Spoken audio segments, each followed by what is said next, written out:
ఆవేదనతో చెప్తున్నారు సార్, తిట్టడం కాదు, ఎవరిని తిట్టడం కాదు. మీకేం అన్యాయం జరిగింది?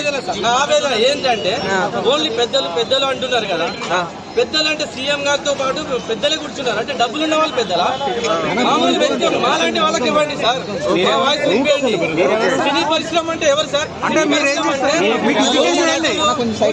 50 నుంచి 100 కోట్లు 150 కోట్లు తీసుకున్న వాళ్ళు మాత్రమే అక్కడ సినీ పరిశ్రమ అన్నా సార్? సినీ పరిశ్రమలో ఎవరైనా ఉంటారు సార్?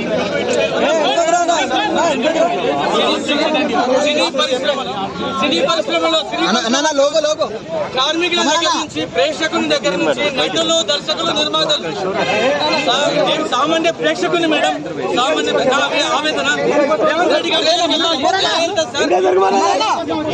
నా పోరాటం సామాన్య ప్రేక్షకుని గురించి మీరు నా ఎజెండా వచ్చేసి ప్రేక్షకునికి అందుబాటు ధరల్లో టికెట్ రేట్స్ లేవు సార్. ప్రేక్షకునికి అందుబాటు ధరల్లో టికెట్ రేట్స్ లేవు. సో సార్, మీరు పెంచాలనుకుంటే పెంచండి. పెద్ద సినిమాలకు డబ్బులు ఖర్చు అయితే